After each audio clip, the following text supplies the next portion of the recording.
Irmãos, eu quero compartilhar um texto com vocês. Eu quero falar hoje à noite, né? Eu vou deixar para ouvir Fábio amanhã de manhã numa pregação bem consistente, que eu sei que vem pra gente. Mas hoje eu queria falar, estou feliz demais também aqui com o Neto e Nayara. Nossa, estava com saudade de vocês.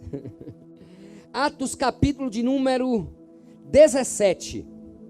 Atos capítulo de número 17. Queridos, nós temos a consciência de que nós estamos vivendo o último momento da igreja. E nesse intervalo, o Senhor está nos dando a oportunidade de melhorarmos. Todas as palavras, todos os direcionamentos, ensinamentos, setas espirituais, para que nós possamos olhar para uma direção, estará apontando para o melhoramento do ser humano aqui na terra. E chegou aquele momento daquele texto apocalíptico se cumprir em nossa vida. Aquele que está limpo, se limpe mais, e o que está sujo se esbagace. Chegou a hora. Então não fique frágil, se escandalizando pela sujeira que irá aparecer. É necessário, é palavra dos últimos dias.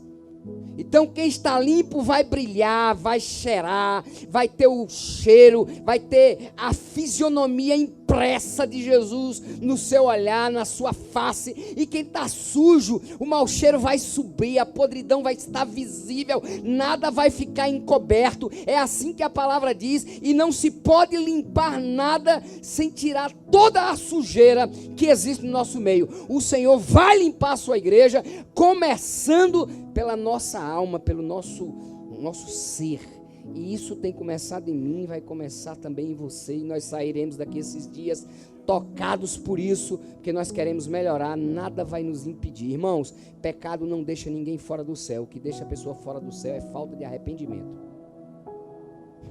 Falta de arrependimento deixa você fora do céu. Pecado não. Então vamos confessar. Se confessar, Ele é fiel, Ele é justo, e Ele nos deu esses dias para que nós possamos confessar. E essa primeira palavra que eu quero é justamente sobre isso. Eu queria que você que achou Atos capítulo 17, verso de número 28, diga assim: eu vou para o céu.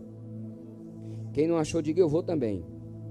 Olha, rapaz, todo mundo vai à primeira chamada. Ei, igreja abençoada. Olha o que é que diz esse texto. Atos capítulo de número 17, verso de número 28. Porque nele vivemos e nos movemos e existimos, como também alguns dos vossos poetas disseram, pois somos também sua geração. Amém? Você pode desocupar as suas mãos, erguê-las ao céu e dar a melhor salva de palmas que você já deu até agora. No meio dessas palmas você pode dar aleluia, glória a Deus, exaltar Jesus que é digno de honra, de glória, de poder, de força, de domínio, de majestade. Dê um glória a Deus o mais alto que você puder. Amém, irmão? Isso se limpa a alma. Venha comigo agora.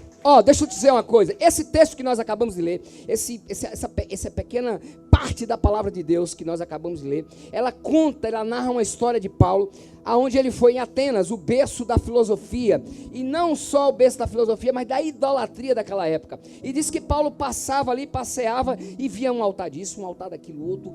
Era algo assim terrível. Paulo já estava embriagado com tanta coisa ruim que ele estava vendo. Ele disse: nossa, que cenário desastroso, que cenário diabólico. E de repente ele passa e ele vê um altarzinho pequenininho, e nesse altar uma plaquinha: ao Deus desconhecido.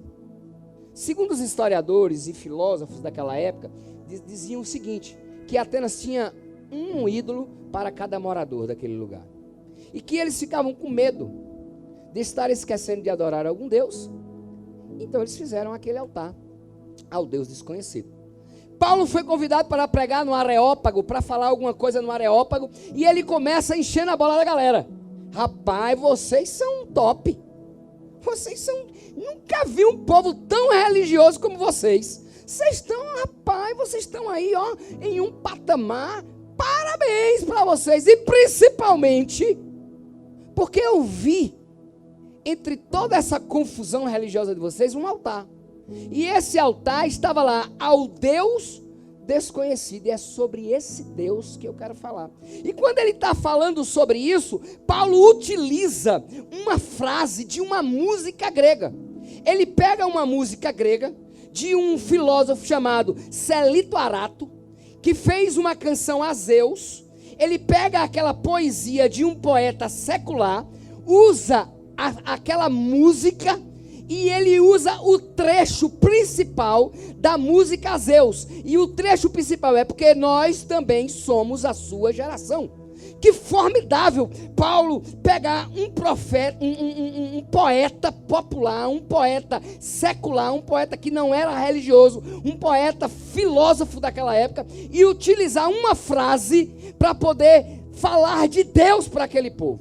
Aí, irmãos, como eu, uma das pessoas do Novo Testamento que eu mais tento imitar é o apóstolo Paulo, eu fiquei pensando, qual seria um poeta que eu poderia pegar uma frase dele, conhecida, para poder pregar à noite para o meu povo? Qual seria uma frase de um poeta? Aí eu lembrei de um poeta, né? Um poeta que é do Piauí, nordestino, chamado Clodomir. Clodomir fez uma poesia linda. O irmão dele era músico, musicou a poesia. E aí Raimundo Fagner ouviu a poesia musicada e disse, vou gravar. E Raimundo Fagner gravou a poesia musicada. E tem uma frase nessa poesia, nessa música, que eu queria falar hoje, essa noite. E a frase é: quando a gente pensa de todas as maneiras dele se guardar, sentimentos ilhados, mortos e amordaçados, voltam a incomodar. E quem gosta de Raimundo Fagner já cantou o resto da música na cabeça. Essa frase dessa música mexeu comigo, tocou no meu coração, tocou no meu íntimo. Esse poeta está dizendo que muitas vezes tentamos guardar, blindar a nossa alma de alguns sentimentos terríveis que nos acompanham, que nos assombram. E a gente fica lá amordaçando ele dentro de nós, amarrando ele dentro de nós, ilhando ele com pensamentos, pensando que ele não existe mais, e de repente eles voltam e batem na porta e incomodam a nossa existência.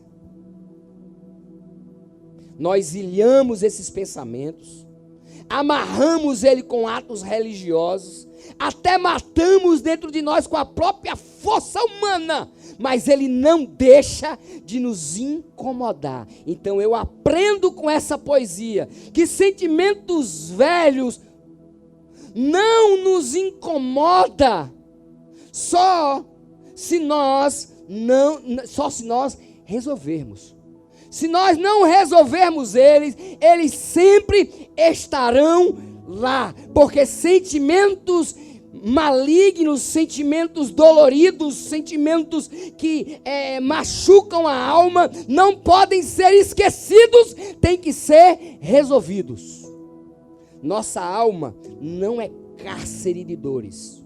Então, ano de vivermos coisas novas, só se resolvermos as velhas. Não existe como vivermos coisas novas sem resolvermos as antigas. É um momento que Deus está nos dando. 2022 é um momento que Deus está dando a mim e a você de resolver coisas antigas para vivermos coisas novas. Senão, todas as vezes cairemos nos mesmos pecados, nos mesmos fracassos, nas mesmas debilidades. Você vai dar 2 passos para frente, 1 para trás, e vez por outra se verá fazendo a mesma coisa que você tanto detesta e quer se livrar dela, mas não consegue porque os sentimentos estão dentro de você. Davi disse que enquanto ele calou, os seus ossos envelheceram. A palavra depressão ainda não estava sendo utilizada, porque se estivesse, Davi diria: enquanto eu calei, eu entrei numa profunda depressão. Porque, amados, a Bíblia diz, e está escrito, que em Cristo nós somos uma nova criatura. Isso serve no meu relacionamento com Deus, no relacionamento de Deus comigo, e me desculpe o meu português ruim, mas no relacionamento de mim comigo mesmo, não serve. precisa se consertar, precisa se ajustar, para que eu possa acessar. Tem pessoas, irmãos, que até acham que já tem esses problemas resolvidos. Só que vez por outra sentem-se ali totalmente ilhados, mortos e amordaçados, incomodados por esses sentimentos. Mas tem como se livrar. Tem como se livrar, porque a Bíblia diz assim, ó: se o Filho, pois, vos libertar, verdadeiramente sereis livres. Mas você só consegue libertação quando ela acontece na mente. O problema é que crente, irmãos, quer sentir as coisas no coração. Crente quer viver apenas de arrepio. Crente quer viver apenas de emoções, explosão de adrenalina. Mas eu quero dizer para você, o que Deus quer fazer com você é a partir da sua mente. Paulo diz: você quer renovar alguma coisa? Não renove o coração, não. Renove a mente, porque o coração é uma terra enganosa. Jeremias diz que ele é um lugar enganoso. O coração é uma terra enganosa. E nós vivemos uma geração, irmãos, movidas apenas por emoções. E quem corre atrás de emoção será colecionador de decepção. Porque é uma geração que quer avivamento, Nayara, mas não quer morrer. E não se pode ter um avivamento sem morte. Tem que morrer. Tem que passar por esse estágio de morte. Uma vez Jesus estava pregando. E a casa estava cheia, estava lotada. E aí, de repente, Jesus está pregando e 4 homens começam a descer. Um aleijado pelo telhado. A Bíblia não diz, mas eu acredito que Jesus deu uma risada. Jesus, rapaz, que é isso aí? Isso aí deve ser uns 4 baianos, para ter uma ideia dessa. Não é possível. E eles estão descendo o cara por ali. O que é que aquele aleijado mais queria? Ele queria ser curado. Ele queria se livrar do seu aleijão. Jesus olha para aquele aleijado e diz assim: filho, perdoados estão os teus pecados. Sabe o que é que Jesus está dizendo ali? O seu problema interno é maior do que o seu problema externo. A sua alma está mais adoecida do que o seu próprio aleijão. Eu quero tocar em você de uma forma tão diferente que você vai sair daqui totalmente transformado. Você pode ter até vindo buscar uma cura física, mas a sua necessidade não está na cura física, está na cura da alma. Filho, perdoado estão os teus pecados. E Jesus quer fazer justamente isso conosco. Ou seja, nós precisamos, irmãos, ter uma consciência que nos liberte de sentimentos que nos aprisionam. Você não vai mudar seu casamento, você tem que mudar. Você não vai mudar aqueles que te irritam, é você que tem que mudar. Você não vai mudar o mundo, é você que tem que mudar. É a partir de você. Igreja, irmãos, é coletividade para adorar, é coletividade para trazer alegria, é desenvolvimento, mas em santificação é eu, irmãos, é individualidade. E santidade não é um lugar que eu alcanço, é um caminho que eu não desisto. Eu tenho que trilhar. Tem hora que eu caio, tem hora que eu me esbagaço, tem hora que eu entristeço, mas eu preciso trilhar esse caminho para poder mudar a minha mentalidade. Sabe por quê, irmãos? Porque a gente vai viver com aquele negócio, ó, 6 meses é crente, eita, menino, 6 meses é voando.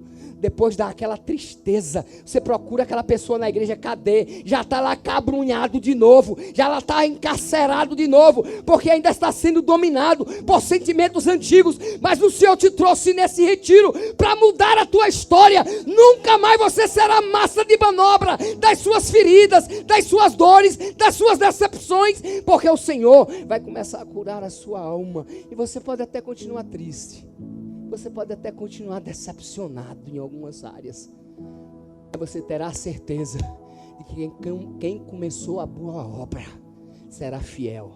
será justo e irá completá-la. Olha, irmãos, existe um complô do inferno para que você não tenha acesso à sua identidade. Todas as feridas, dores, decepções, é para que a sua alma fique confusa e você não tenha a sua identidade definida. As feridas é para que você se deixe levar pelaquilo que o povo pensa de você, fala de você, pelas vozes que você não consegue calar dentro da sua cabeça, que você acredita. Mas eu quero que essa noite eu possa lançar uma semente sobre você e você saia daqui dizendo assim: eu sei quem eu sou. Você não é bruto, você não é insensível, você não é triste, você não é ranzinza, você pode até ter se tornado. E aí, irmãos, eu vou entrar na minha mensagem agora, para ser bem rápido, agora vai ser ligeiro. Que nem aqueles pregador chato, depois de uma hora assim, depois dessa breve introdução, né? Em 1990, teve uma animação chamada Rei Leão. Essa animação ela é tão poderosa que ela é um dos filmes da grade do Conhecendo a Minha História para Homens. E eu queria usar essa animação para poder semear na sua vida algo que Deus vai fazer uma obra maravilhosa. Essa animação, irmãos, começa assim: existe um leão rei, alfa, que mandava em toda aquela floresta. O nome dele é Mufasa, que na língua africana significa um rei total. Ele é o Mufasa. Esse Mufasa tem um filho, um leãozinho pequenininho, um frágil, que o nome dele é Simba, que nessa língua significa herdeiro do leão. E quando eu vi esses nomes, eu comecei a me colocar nesse meio, porque é justamente dessa forma. Nós fomos escolhidos como herdeiros. Nós fomos escolhidos porque nós somos filhos do dono de tudo isso aqui. Nós somos também, e eu não quero que você agora se escandalize, você é rei. E é por isso que Jesus, ele disse que ele é rei dos reis. E esse rei que ele está falando, não é esses reis pé de chinelo como Roberto Carlos, Pelé, Luiz Gonzaga. Esses reis não, irmão. É rei Marconde. Estava pensando que eu sou fraco? Rei Marconde, mas eu sou herdeiro de tudo isso. Tudo que ele conquistou e está em meu nome. Está em meu nome. Irmãos, aí Simba, ele começa agora, queridos, uma jornada de conhecimento disso. Conhecimento de quem ele era. Seu pai começa a ensiná-lo e mostrar o que dele era a sua herança. Começa a dizer: olha, tudo isso aqui vai ser seu, tudo isso aqui você um dia irá dominar. E irmãos, como nós temos a facilidade de deixar sentimentos intrusos entrar em nosso coração, mesmo que o nosso pai nos mostre e nos diga o que é nosso por direito, mesmo que o nosso pai nos mostre e diga: isso aqui eu estou te dando, neto, isso aqui é seu, é só você tomar posse. E Simba entra nessa jogada. E um dia, Bispo Fábio, Simba, ele vê o pai dele morrer atropelado por uma manada de gnus. O pai dele vai salvar ele, entra lá num processo para salvar ele, e ele vê o pai sendo morto, atropelado por uma manada de gnus. E aí Simba fica perdido, sem orientação, assustado, vendo tudo aquilo acontecer, e aparece um outro leão. E esse leão, o nome é Scar, que na língua, no dialeto suálio do grego, do africano, significa, sabe o que é Scar? Lixo acumulado. Chega um lixo acumulado e consegue convencer Simba de que quem matou o pai dele foi ele. Aquele lixo acumulado chegou para ele e disse: você é o culpado. Irmãos, o diabo usa os lixos acumulados das nossas almas para nos aprisionar, Foi culpa sua porque você foi molestado. Foi culpa sua porque seu pai se separou da sua mãe. Foi culpa sua isso, foi culpa sua aquilo. E nós começamos a acreditar pela fragilidade da nossa alma, pelos lixos acumulados. Quantos ministérios estão olhando para mim aqui calado, porque acreditaram na mentira do diabo, dos lixos acumulados da nossa alma? Quantas pessoas não louvam mais, não tocam mais, não pregam mais, não evangelizam mais, estão calados, porque o diabo está dizendo a ele: olha o tanto de sujeira que você tem aí dentro, olha como você é frágil. Quer ver uma coisa? Comece a trabalhar com família, o inimigo vem com redemoinho dentro da sua casa para dizer a você qual a autoridade. Você começa a trabalhar, irmãos, numa área de louvor, o diabo vem para te derrubar, aprisionar. Eu atendo pastores o dia todo, irmãos, durante a semana, o dia todo, vendo eles dizendo assim: eu não tenho mais condições de ser pastor por causa disso, disso e disso. Eles parecem que esqueceram que aquele que conquistou todas as coisas olhou para ele um dia e disse: você é meu herdeiro. A palavra mais linda que Jesus na terra ouviu do seu pai foi: esse é o meu filho amado. E Jesus não tinha feito nada ainda. Jesus não tinha ressuscitado morto, Jesus não tinha curado ninguém, e Deus diz: esse é meu filho amado, em quem a minha alma tem prazer, porque o que você faz não define quem você é. Irmãos, Deus não vê você como você foi, Deus não vê você como você é, Deus já vê você como você será. Acredite, não dê ouvidos aos lixos que a alma ficam acumulando. Por isso que tem que limpar, irmão. Por isso que tem que limpar. As vozes estranhas, os lixos acumulados, dizendo para você que você é um pecador. E eu quero dizer uma coisa para você: é mesmo. E eu nem sou o diabo para falar isso. É mesmo. Só que tem uma coisa, irmão. Eu fui remido, eu fui comprado. No meu registro espiritual não tem Geraldo Paulino do Nascimento. No meu registro espiritual eu sou resgatado e está lá: filho de Deus. A minha identidade é filho de Deus. Não existe lixo do diabo que me faça acreditar o contrário. Não existe. Então lute contra essas mentiras. Se você veio aqui abatido, irmão, talvez você seja um daqueles que o pastor teve que fazer assim: mas a pastora, para você vir, porque você já estava desanimado. Vou fazer lá o quê, pastora? Você veio aqui ouvir isso. Você veio ouvir aqui que Jesus é maior do que o lixo da alma. É, irmãos? A culpa é infiltrada dentro dele. Ele fica ilhado, morto e amordaçado. O diabo diz para você: você não tem nada. Você não tem nada. É só ficar aí, ó. Não precisa resolver nada. Fica aí, ó, paradinho. Você não consegue. Você está neutralizado. Irmão, você já recebeu uma seta de neutralização do diabo? Eu já. De você tentar dar um passo para frente e não conseguir, irmão. Você acabar não acreditando nem em você mesmo. Vou contar um negócio para vocês que eu já contei aqui na igreja. Mas tem muita gente novo. E quando a gente vai ficando velho, as nossas histórias ficam repetidas. E vocês têm que ouvir agora. Que vocês ouviram quando eu estava novo, agora tem que ouvir quando eu estou velho. Quando eu aceitei, irmãos, o convite do Senhor para ser pastor, e eu trabalhava na área de construção civil, minha esposa trabalhava no estado de Pernambuco. Nós largamos tudo para seguir essa ideia, esse chamado.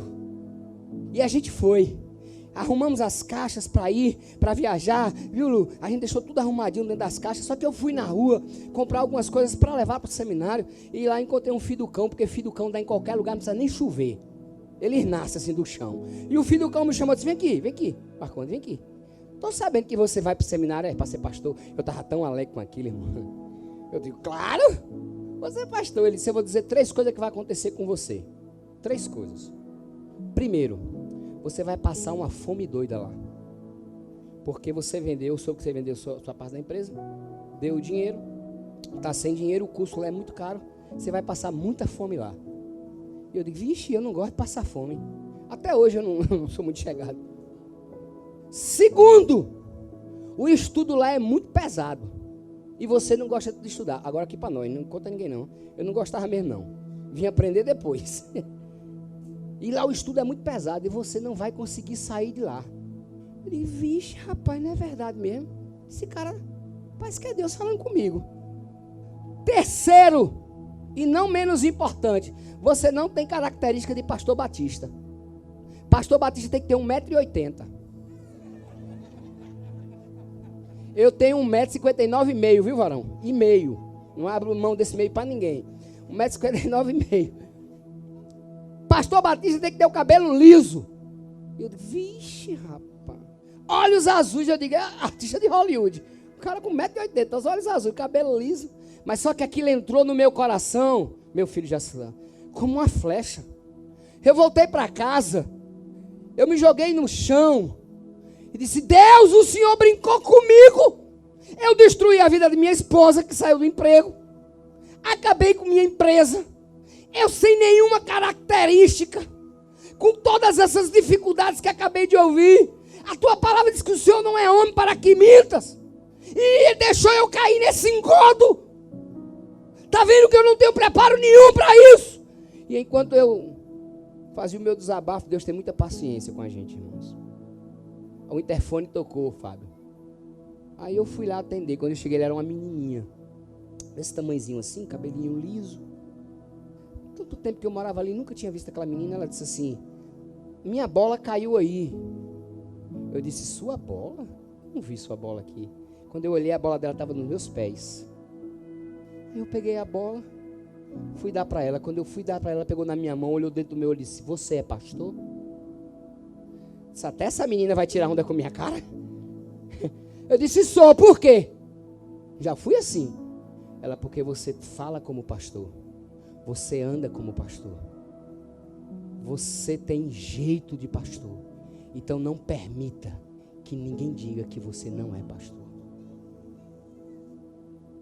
Eu caí no chão, levantei as mãos e disse, nunca mais. Ainda que todo o inferno se levante, ainda que todas as coisas ao lado estejam contribuindo para isso, e dizerem que eu não sou pastor, tudo esteja formando e dando resultado para que isso seja realmente uma verdade da falência ministerial, eu continuarei acreditando, porque quem disse que eu sou é maior do que o diabo, é maior do que os lixos da minha alma, é maior do que as minhas dores, do que os meus temores, do que as minhas fraquezas. Quem disse que eu sou, ele garante, eu não vou mais acreditar em qualquer palavra que não venha da boca de Deus. Aí Simba foge, irmãos. Simba foge acreditando que foi ele quem matou o pai. Aí, irmãos, quando ele foge, ele encontra dois personagens. Um é um suricate, que pela sua estrutura física, ele precisa usar, pela sua desvantagem, a deslealdade, para poder continuar vivo. E o outro é um javali. Um chama-se Timão, que é o suricate. E o javali, Pumba, que no dialeto africano significa ignorância. Queridos, são os dois parceiros para quem vive com a alma cheia de culpa falsa, que encontra pela sua frente, sabe o que é? Deslealdade e ignorância. Deixa eu dizer uma coisa para você. O contrário de Deus, acho que a gente às vezes não sabe os contrários da Bíblia. O contrário de fé não é incredulidade. Muita gente acha que fé é um polo, incredulidade é outro polo. Não. Fé é um polo e o contrário de fé é medo. A Bíblia diz que no medo não há fé. E o contrário de Deus, irmãos, nunca foi o diabo. Às vezes as pessoas acham que o inferno é um outro reino. Porque a Bíblia chama de reino das trevas. Para uma melhor compreensão nossa. Mas você, eu espero que ninguém vá. Mas quem vai para o inferno? Aqui eu espero que ninguém vá. Não vai chegar lá, irmão, encontrar o diabo num trono, com um tridente na mão, e chegar, chegou mais um, bota lá, bota lá, bota lá. Não vai não. Porque o tormento do inferno é para o diabo também. Porque o fogo que consome o inferno não foi o diabo que criou, não. O fogo que consome lá no inferno é de Deus. Sabe o que a Bíblia diz? Que Deus criou o inferno para colocar o diabo e os seus anjos. E quem não se arrepender vai ter que dividir esse AP aí. Então, o contrário de Deus não é o diabo. O contrário de Deus, sabe qual é? Ignorância. Sabe o que é que ele afasta de Deus? Ignorância. A Bíblia diz: o meu povo se perde por falta de conhecimento. Todas as vezes que Deus fala de uma aproximação do seu povo para com ele, diz: olha, busquem me conhecer. Jesus disse assim: existe um caminho para a libertação. É o conhecimento. Conhecereis a verdade, e a verdade vos libertará. Quando a gente está, irmãos, com o coração cheio de lixo, com a alma encharcada de lixo, a infidelidade, a ignorância, a deslealdade vai se acoplar. E se a pessoa é desleal com Deus, não pense que ele vai ser leal com você. A gente começa a perceber, pastor, bispo Fábio e pastor Dória, a gente começa a perceber quando a pessoa vai começar a dar sinais de deslealdade. Primeiro passo dela é ter ignorância com as coisas espirituais. É não querer mais ir para o culto. É na hora que o fogo está pegando no culto, você olha para a cara dele, ele está cochilando. É você pede para dar um glória a Deus, ele não. Levanta a mão, irmão, ele só levanta até aqui. Ele não tem mais força. Ele começa a ser untado por uma ignorância, ele já não consegue mais compreender. O pastor diz: ó, vai ter veredas. Ele diz: para que veredas? Ó, vai ter aliança, para que aliança? Aí sabe o que ele faz? Ele fica tão ignorante e começa a ser desleal. Ele começa agora a incentivar outros. Porque quem não trata do seu lixo, uma hora ou outra vai desistir da caminhada. Vai abdicar da lealdade com os pastores, vai abdicar do convívio da irmandade. Quando a gente fala para você limpar a sua alma, meu irmão, é porque a gente sabe que esse lixo tem um poder de afastar você do que é bom, de afastar você das coisas santas, de afastar você das pessoas que te amam. As feridas não conseguem fazer que você enxergue o quanto que as pessoas te amam. Deslealdade e ignorância. Aí, irmão, essa dupla olha para cima e diz: cara, isso é um leão. Ele ainda não sabe porque ele é pequenininho. Mas quando ele crescer, ele vai ficar enorme e vai comer a gente. A gente precisa botar na cabeça dele que ele não é leão. E eles começam agora a infiltrar na cabeça de Simba que Simba não é um leão. E a primeira coisa que ele faz é mudar a alimentação de Simba. Botar Simba para comer larva. Coisas de espécies inferiores. Que é o que o nosso inimigo faz. Nos tira o alimento saudável. Nos bota para comer porcaria.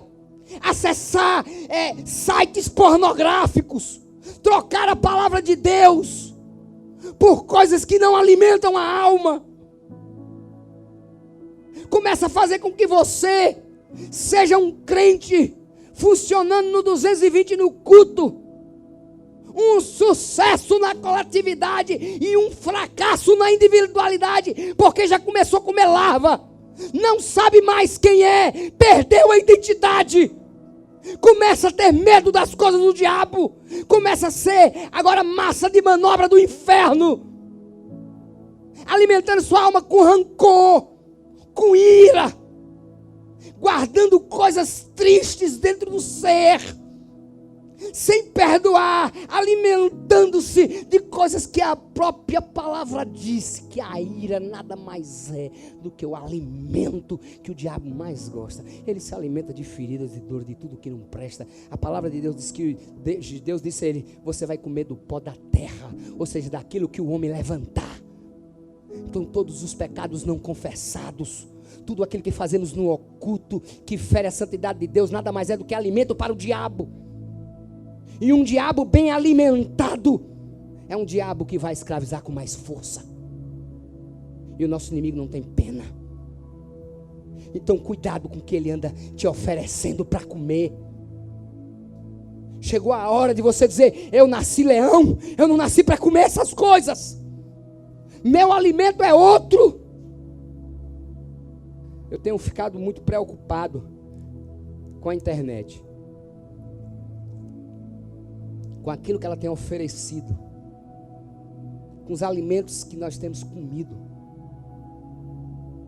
com as coisas que tem dado para a gente e a gente tem comido. Eu não sou saudosista, ao contrário, eu sou um quebrador de paradigmas, mas eu estou começando a sentir saudade de algumas coisas. Estou começando a sentir saudade de quando Jesus era prioridade em nossas vidas, e quando a palavra era a nossa regra de fé e prática. Lembram disso? Lembram que os nossos pastores falavam isso no púlpito? Estou começando a ter saudade disso, Neto. Estou começando a ter saudade. A gente vinha conversando no carro das nossas músicas que falavam da cruz, da renúncia. Nós não podemos acreditar no que o diabo diz para a gente e nos dá para comer.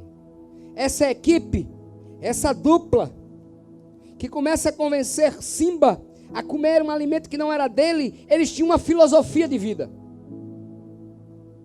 E a filosofia de vida deles, eles chamavam de Hakuna Matata. E no dialeto africano, Hakuna Matata significa: não resolva seus problemas.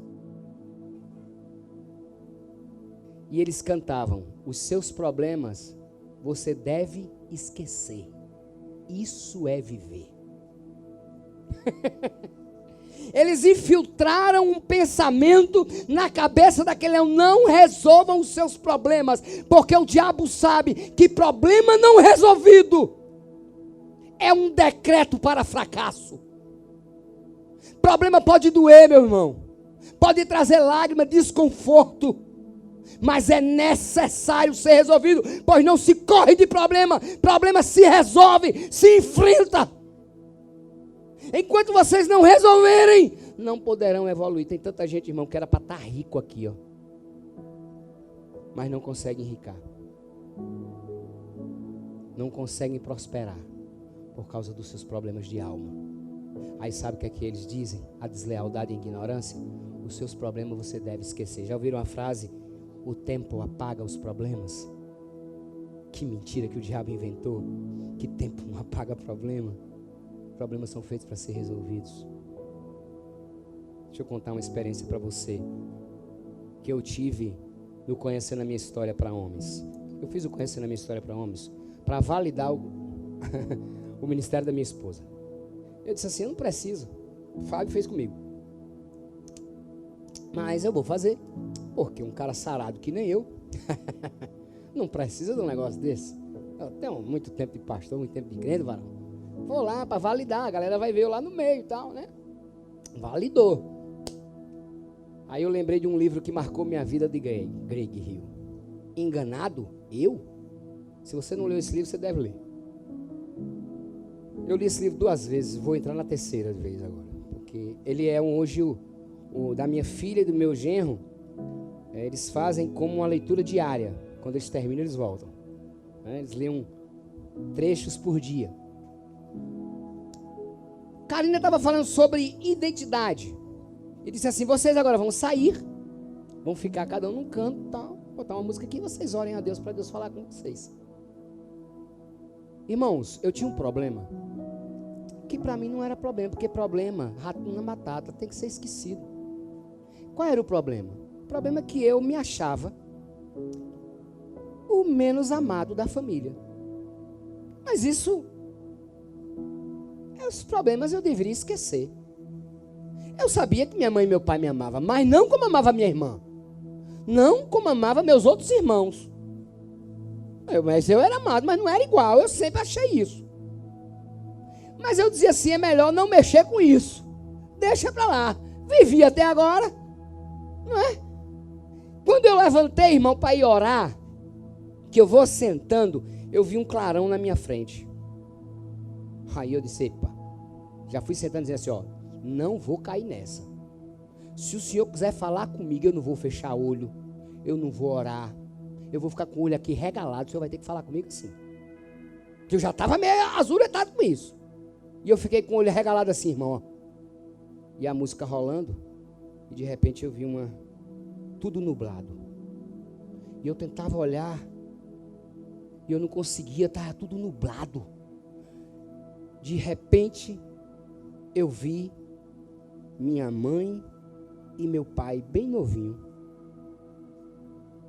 E minha mãe e meu pai estavam com um bebezinho no colo.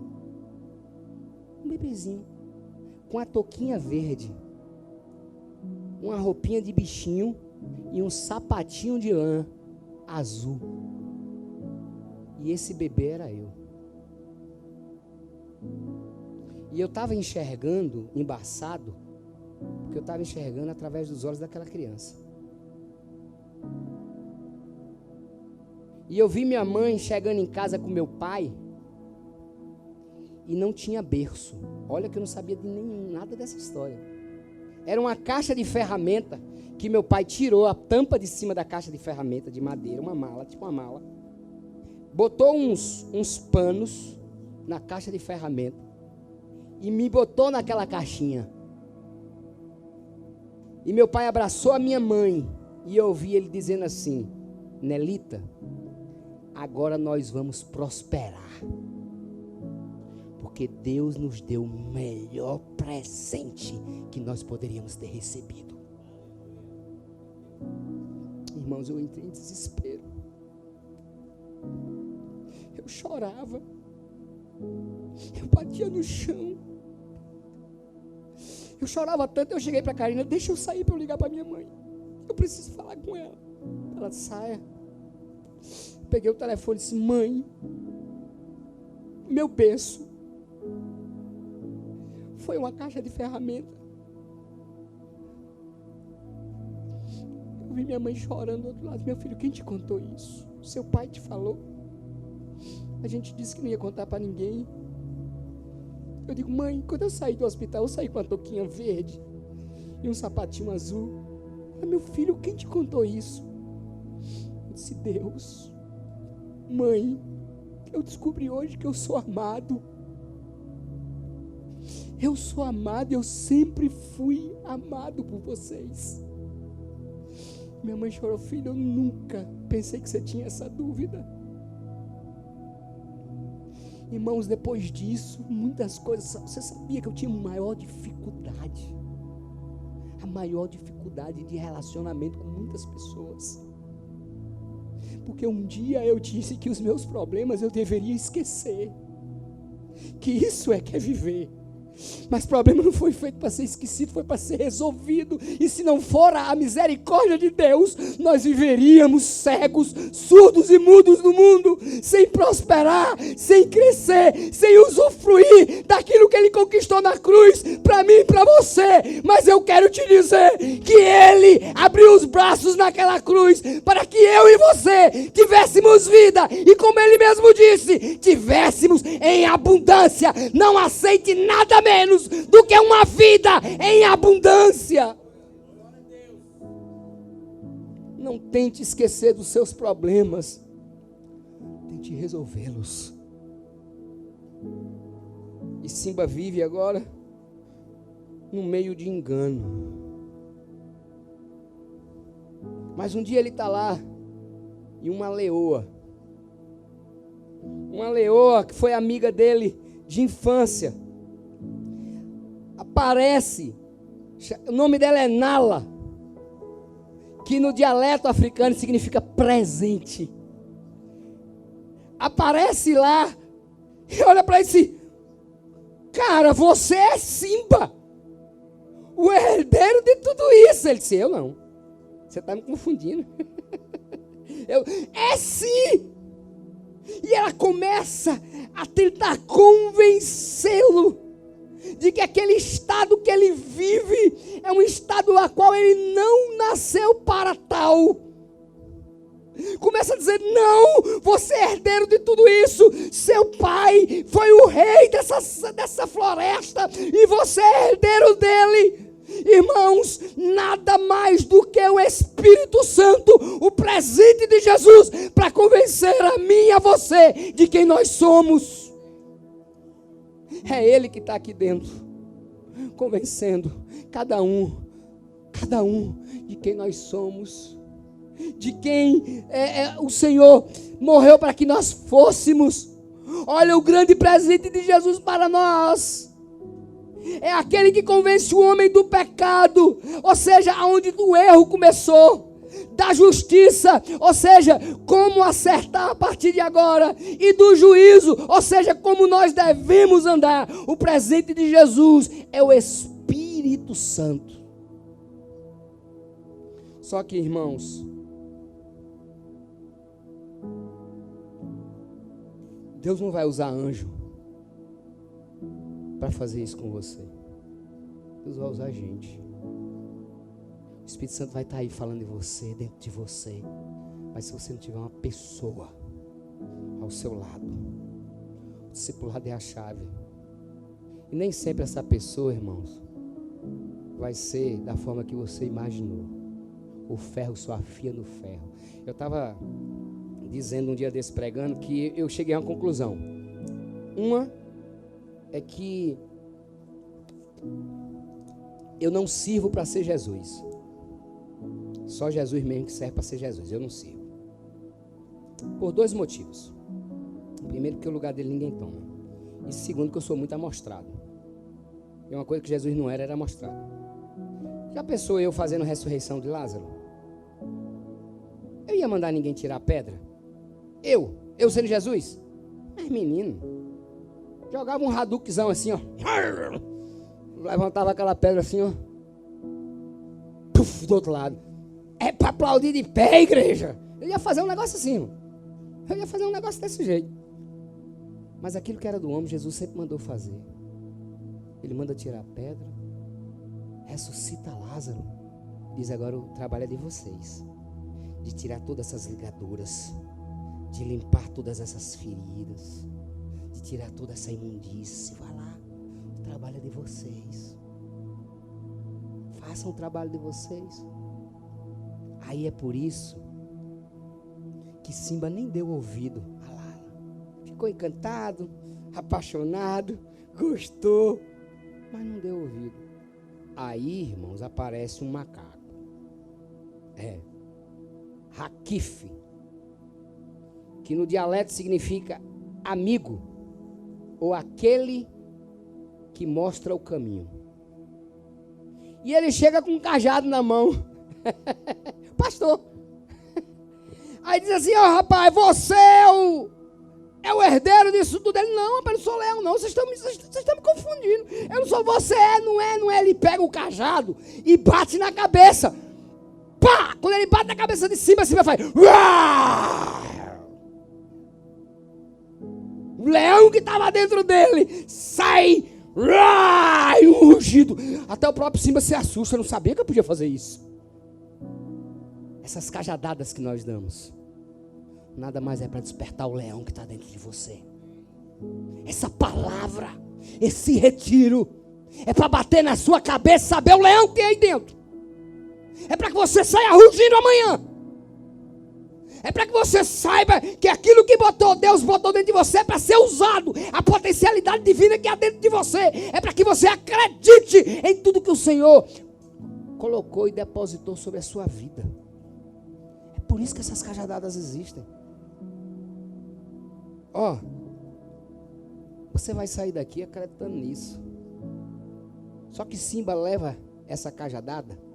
Sabe o que é que acontece? Ele ainda continua sem acreditar. Aí o amigo, o macaquinho, vem aqui, eu vou te levar para um lugar. E ele sai correndo, e Simba sai atrás, correndo, e Simba sai atrás. E ele leva Simba para um ribeiro de águas. Para uma fonte de águas. E quando Simba, ele disse, agora olha aí. Ele vai na fonte de água e olha. Sabe qual é a imagem que ele vê? A do pai. Ele não vê a dele.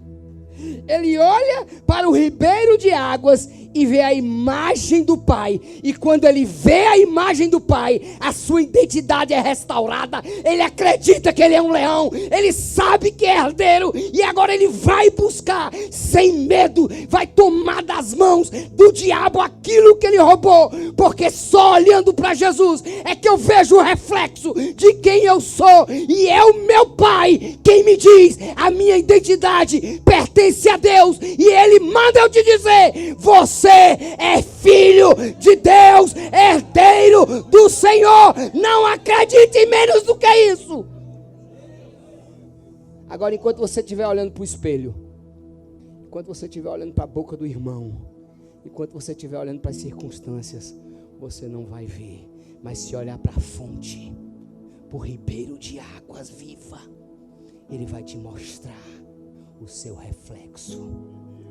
E no seu reflexo não vai aparecer um cansado, um abatido, um medroso, um pecador. Quando você olhar para o ribeiro de águas vivas, é o seu pai que vai estar lá. É o seu pai. Você pode até desistir de ser filho, mas Deus nunca vai desistir de ser seu pai.